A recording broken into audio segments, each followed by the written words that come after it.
전산회계 2급 102회 실무 기출문제풀이를 시작하겠습니다. 회사 정보를 먼저 확인해 볼 건데요. 유리상사, 사무기기를 판매하는 개인 기업이기 때문에 사무기기 매입과 매출은 모두 상품으로 회계 처리하겠습니다. 단기는 제13기이고요. 회계기간은 2022년 1월 1일부터 2022년 12월 31일까지입니다. 4번은 일반 전표 입력에 거래자를 입력하는 거기 때문에 채권 채무와 관련된 거래는 반드시 거래처 코드를 입력하도록 하겠습니다.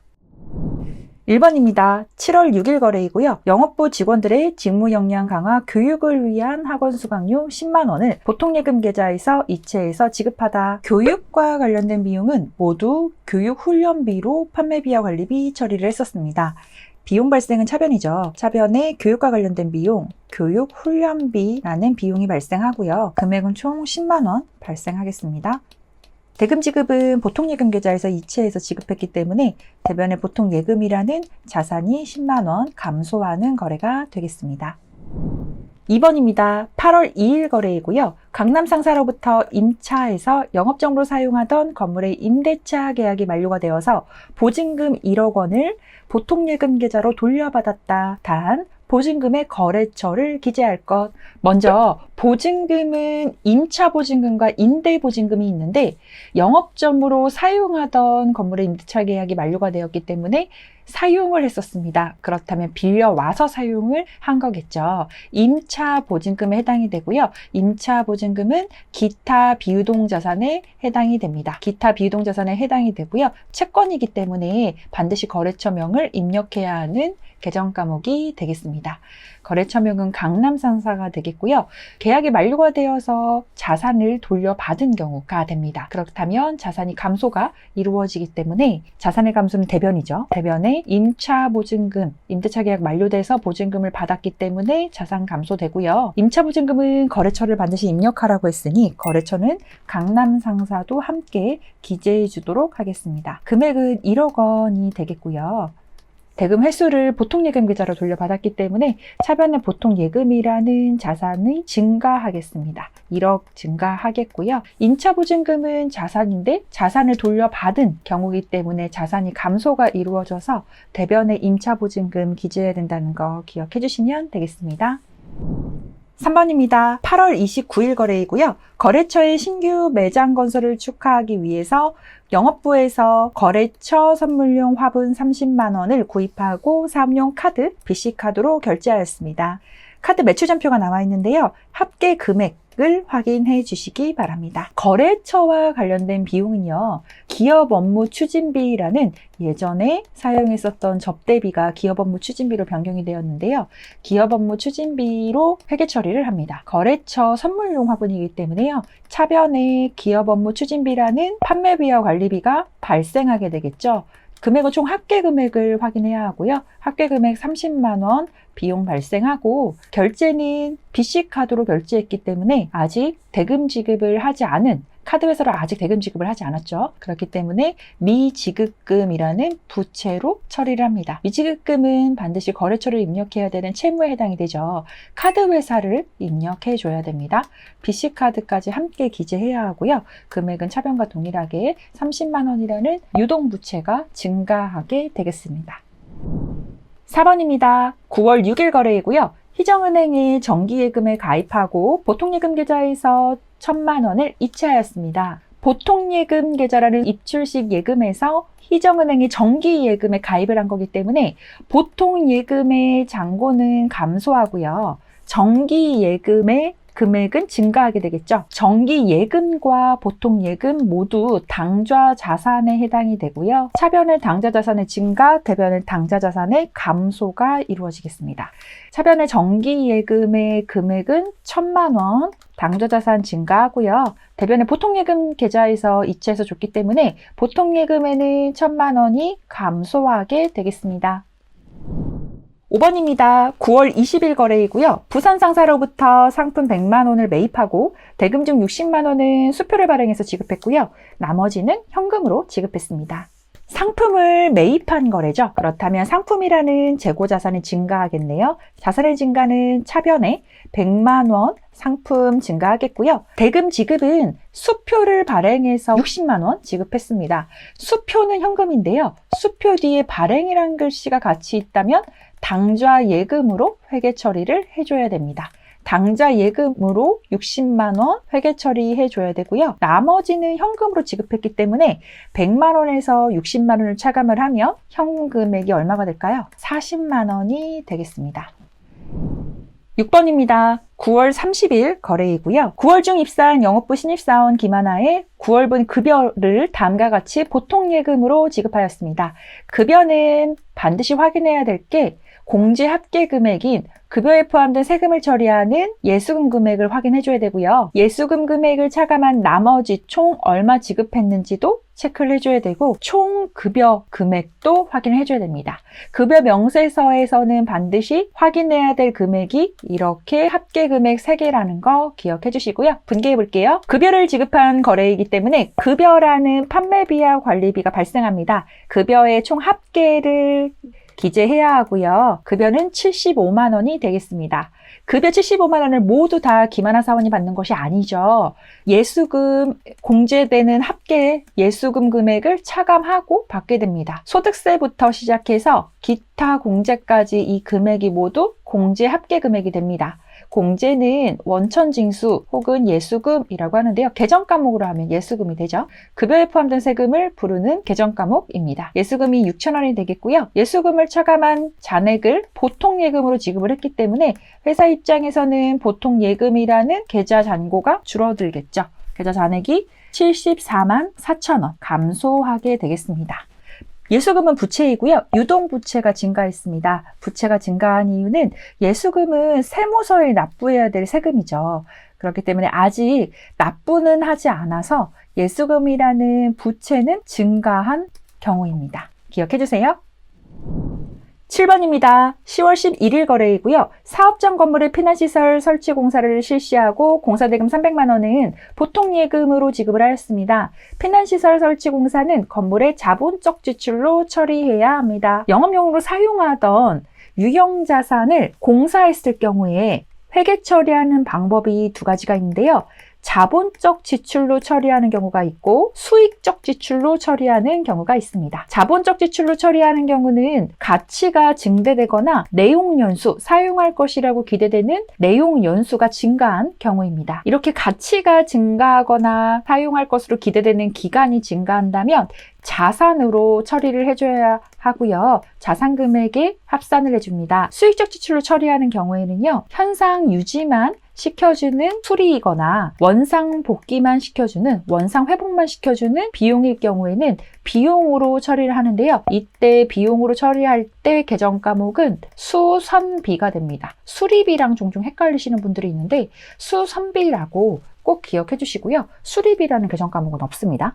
자본적 지출은 자산으로 처리하고 수익적 지출은 비용으로 처리하고 비용 중에서도 수선비라는 판매비와 관리비로 회계 처리를 합니다. 지금은 자본적 지출을 처리하라고 했기 때문에요. 자산으로 처리해 줘야 되는데 여기서 자산은 해당 자산입니다. 해당 자산은 건물에 피난시설을 설치 공사했기 때문에 건물의 가치가 증가하는 경우겠죠. 건물이라는 유형자산이 증가하고요. 금액은 공사금액 300만 원이 되겠습니다. 300만 원만큼 건물의 가치가 증가했고요. 대금 지급은 보통예금으로 했기 때문에 대변에는 보통예금이라는 자산이 감소하게 되겠죠. 동일하게 차변하고 동일하게 300만 원 보통예금 당좌자산의 감소입니다.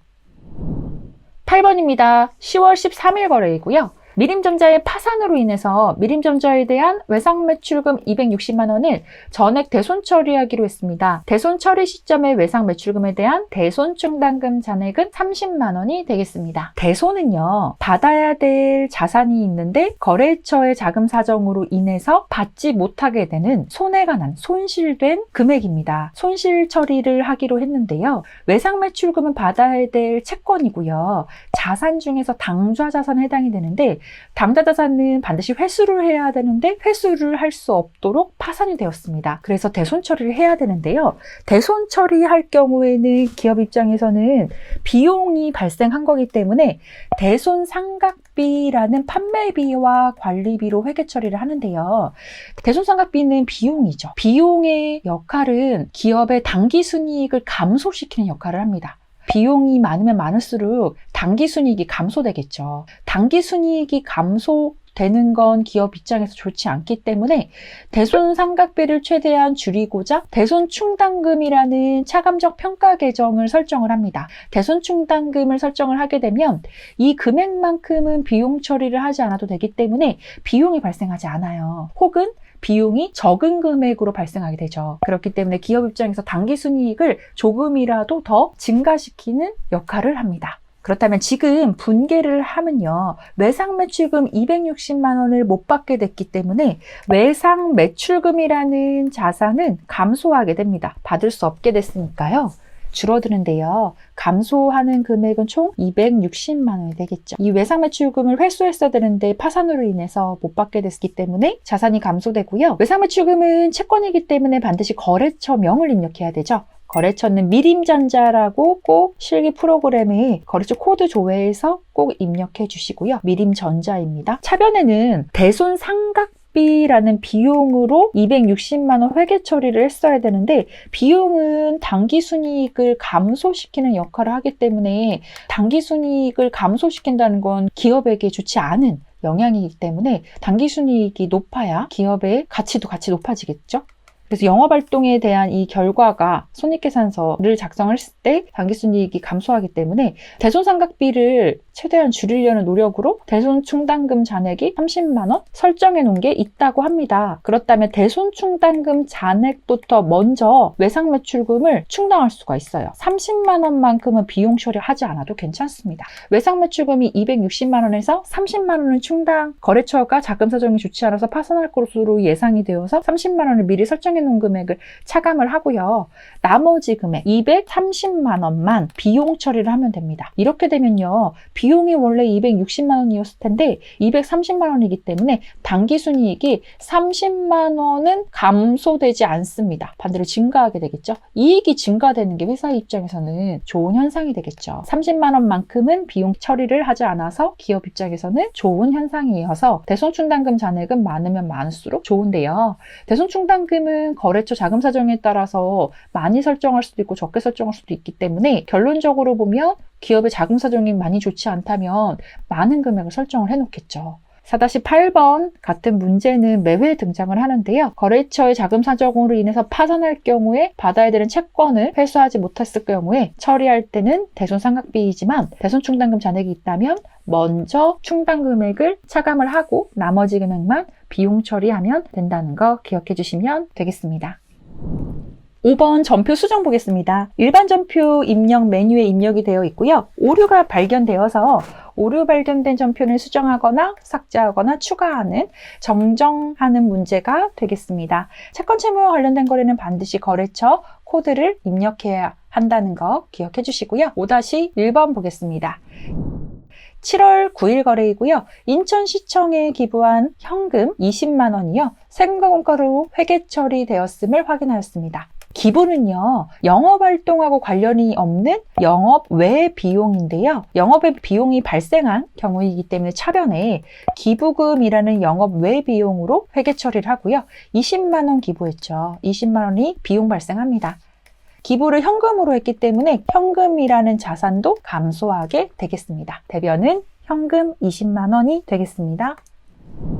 5-2번입니다. 10월 12일 거래이고요. 거래처 영락문구에 외상매출금 500만 원을 보통예금 계좌에서 이체받은 것으로 회계 처리를 했는데 실제로는 영락문구에 대한 단기대여금 500만 원이 회수된 것으로 확인되었습니다. 외상매출금 500만 원으로 받은 것은 잘못 처리한 것이고요. 두 번째 줄에 있는 단기대여금 500만 원을 회수된 것이기 때문에 단기대여금은 당좌자산에 해당이 되죠. 당좌자산을 지금 회수한 거여서 자산이 감소가 이루어집니다.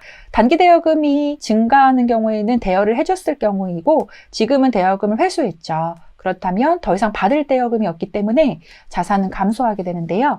대변에 회수한 단기대여금이라는 자산 감소하고요. 총 500만 원 감소하겠죠. 그리고 대여금은 채권에 해당하기 때문에 받을 권리이기 때문에 거래처를 반드시 입력을 해줘야 되는 계정 과목입니다. 거래처는 영락문구에 해당이 되겠네요. 대변에 단기대여금 영락문구 500만 원 감소하고요. 차변에는 보통예금 계좌로 이체 받은 것이기 때문에 보통예금 계좌로 받았습니다. 보통예금이라는 자산이 증가하겠죠. 차변에는 보통예금 500만 원 증가합니다. 6번 결산정리사항 보겠습니다. 입력시 유의사항은 4번과 5번 동일하고요. 6-1번입니다. 결산일 현재까지 현금 가부족 계정으로 처리한 현금 부족액 10만 원에 대한 원인이 밝혀지지 않았습니다. 현금 가부족은 현금이 과다하거나 현금이 부족할 때 사용하는 임시 계정 과목에 해당이 돼서요.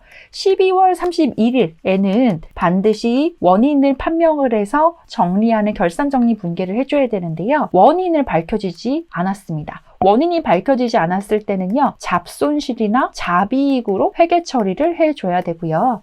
현재는 현금 부족이라고 했죠. 부족이기 때문에 회사 입장에서는 손실이 발생하게 되겠네요. 이때 발생하는 손실은 원인을 모를 때는 잡손실로 회계 처리를 하고요. 손실은 영업 외 비용에 해당이 되기 때문에 비용 발생은 차변이죠. 차변에 잡손실 발생하고요. 금액은 총 10만 원 부족합니다. 차변에 잡손실 10만 원. 대변에는요, 현금 가부족 계정을 정리하는 거기 때문에 현금 가부족 10만 원 써줘서 현금 가부족이라는 임시 계정을 정리해주는 분계를 하면 되겠습니다. 6-2번입니다. 기말 현재 가수금 계정의 잔액 50만 원은요. 차기 매출과 관련해서 거래처 인천상사로부터 수령한 계약금으로 확인되었습니다. 계약금은 선수금으로 처리할 것. 가수금도 또한 임시 계정에 해당이 되는데요. 가수금은 현금을 받았지만, 대금을 받았지만 정확하게 계정 과목이나 금액이 정확하지 않을 경우에 임시로 처리하는 임시 계정이어서 기말에 12월 31일에 반드시 정리하는 정리 분계를 해줘야 합니다. 가수금 계정 잔액이 50만 원이 있는데요. 가수금은요, 부채에 해당됩니다. 부채 중에서 유동부채에 해당이 되는데요. 가수금이 발생했을 때는 대변이 되겠지만 가수금을 결산 시에 정리해 줄 때는 차변으로 반드시 기재를 해서 가수금을 삭제시켜 상계, 없애주는 상계 처리를 해주도록 하겠습니다. 가수금 현재 정리하는 분과이기 때문에 부채 감소, 차변에 가수금 기재하고요. 금액은 총 잔액이 50만 원이 되겠네요. 50만 원 가수금 차변에 기재해서 가수금 계정 과목을 삭제해 주도록 하고요. 임시 계정 정리했고 대변에는 원인을 써야 되는데요. 선수금으로 처리할 것이라고 했기 때문에 선수금이라는 유동부채를 증가시켜주면 되겠습니다. 선수금 금액은 차변과 동일하게 50만 원이 되겠고요. 선수금은 채무이기 때문에 반드시 거래처 명을 입력해야 해서 거래처명 인천상사를 반드시 입력해야 된다는 거 기억해 주세요. 6-3번입니다. 농협은행으로부터 연 이자율 6%로 1,000만 원을 12개월간 차입했습니다. 차입기간은 2022년 9월 1일부터 2023년 8월 31일까지 1년간 차입을 했고요. 이자는 12개월 후에 차입금 상환 시점에 일시 지급하기로 했습니다. 결산 분계를 하시오. 다음, 이자는 월할 계산할 것. 이자를 계산하기 위해서는 이자가 속해 있는 기간을 정확하게 파악을 해야 하는데요. 지금 현재는 결산 분계이기 때문에 결산 시점은 2022년 12월 31일입니다. 오늘 날짜는 12월 31일인데요. 차입 기간이 차기분이 해당이 되어 있어요. 차기분은 내년에 해당하는 금액인데요. 차입기간은 2022년 9월 1일부터 2022년 12월 31일까지는 단기분에 해당이 되겠죠. 단기는 올해분입니다. 여기까지는 괜찮은데요. 2023년 1월 1일부터 만기에 속하는 2023년 8월 31일까지는 올해에 해당하는 차입금이 아니라 내년에 해당하는 차기분에 해당하는 차입금이 되겠습니다. 이자를 계산할 때도 차기분에 해당하는 부분을 고려하지 않고 단기분만 이자 계산을 해주면 되겠는데요. 단기분에 해당하는 게 총 몇 개월인지 파악을 먼저 해야 하고요. 몇 개월인가요? 9월, 10월, 11월, 12월 총 4개월에 해당하는 이자가 발생했고요. 차기분에 해당하는 이자는 1월부터 8월까지이기 때문에 총 8개월이 되겠습니다. 현재 이자율은 6%인데요. 1,000만 원에 6%를 한다면 이 6%한 금액은 1년에 해당하는 이자예요. 1년에 해당하는 이자를 계산하면 안 되고 올해에 해당하는 이자만 계산을 해야 되기 때문에 올해에 해당하는 이자는 총 단기분 4개월만 해당이 됩니다. 그렇다면 1년을 12개월로 나눠서요. 단기에 해당하는 4개월로 곱해주게 되면 현재 올해분에 해당하는 이자가 계산이 됩니다. 올해분에 해당하는 이자가 얼마인가요? 1,000만 원에 6%를 곱하고 12분의 4개월을 해주게 되면 총 20만 원이 올해분에 해당하는 이자가 되겠습니다. 단기분 이자인데요. 단기분 이자를 지급해야 되는데 상환 시점에 지급하기로 했습니다. 상환 시점은 언제냐면 내년도 2023년 8월 31일이잖아요. 그렇다면 올해분에 해당하는 이자도 지급하지 못한 경우가 됩니다. 차입금을 빌려왔으면 이자도 함께 지급을 해야 하는데요. 단기분에 해당하는 이자를 지급하지 못했어요. 그렇기 때문에 결산 정리를 해줄 때는 이자 비용이라는 비용을 발생시켜 주고요. 대변에는 이자 비용 지급해야 되는데 지급을 하지 못했죠. 지급하지 못한 비용에서 미지급 비용이라는 부채를 증가시켜 주면 되겠습니다. 대변은 미지급 비용 20만 원 되겠고요. 미지급 비용은 뒤에 비용이란 글씨가 있어도요. 앞에 지급하지 않은 미지급이라는 내용에 초점을 맞춰서 부채라는 거 기억해 주시고요. 유동부채에 해당이 됩니다. 부채가 증가한 경우입니다. 마지막 문제 6-4번입니다. 2020년 1월 1일에 영업부에서 구매하였던 차량 운반구의 단기분 감가상각비를 계산합니다. 감가상각비는 계산하는 방법이 여러 가지가 있는데요. 취득원가가 6천만 원, 잔존가액이 400만 원, 내용연수가 8년이고 정액법으로 계산한다고 합니다. 감가상각비를 계산하는 방법은 두 가지가 있는데요. 감가상각비로 계상한 금액을 회계 처리하는 방법이 두 가지가 있는데요. 자동결산으로 회계 처리를 할 수도 있고요. 수동 결산으로 회계 처리를 할 수도 있습니다. 자동 결산은 결산 자료 입력에 가서 금액 입력하고 전표 추가를 해주면 되겠고요. 수동 분계는 일반 전표 입력에 12월 31일자로 차변, 대변, 계정 과목과 금액 입력해주면 되겠습니다. 수동 분계로 금액 계산 먼저 해볼게요. 먼저 정액법으로 계산하는 계산 공식이요. 취득원가에서 남아있는 가치, 처분 시에 받을 수 있는 그 가치, 내용연수가 끝난 다음에도 처분했을 때 받을 수 있는 가치인 잔존가치를 차감을 한 것을 사용할 것이라고 기대되는 내용연수로 나누면 정액법으로 계산한 감가상각비가 되겠는데요. 계산 공식에 한번 대입을 해보겠습니다. 취득원가가 6천만 원이 되겠고요. 잔존가액은 400만 원이 되겠네요. 6천만 원에서 400만 원을 차감을 하면 5,600만 원이 되겠죠. 5,600만 원을 8년으로 나누면 되겠죠. 8년으로 나누면 700만 원이 감가상각비가 계산이 됩니다. 올해에 해당하는 감가상각비고요. 정액법으로 계산하는 감가상각비는 매년 동일한 금액으로 상각이 됩니다. 동일한 금액으로 가치가 감소해요. 매년 700만 원만큼 가치가 감소하게 되겠습니다. 그렇다면 이 700만 원을 분개해주면 되는데요. 일반 전표 입력의 날짜는 12월 31일로 입력하고요. 차변에 감가상각비라는 판매비와 관리비가 700만 원 발생하게 되겠고요. 대변에는 감가상각 누계액이라는 계정으로 700만 원 누적시켜 놓으면 되겠습니다. 이렇게 일반 전표 입력에 입력해도 되고요. 결산자료 입력의 감가상각비 부분에 차량 운반구의 결산 반영 금액 700만 원을 입력하고 전표 추가를 해주면 되겠습니다. 전표 추가를 해주면 방금 입력한 일반 전표 입력 차대변을 입력한 것처럼 그대로 입력이 되는 게 자동 분계가 되겠죠. 자동과 수동 둘 중에 편하신 거대로 입력을 해주시기 바랍니다. 전산회계 2급 102의 실무 기출문제풀이 여기까지고요. 문제 푸시느라 수고 많으셨습니다. 감사합니다.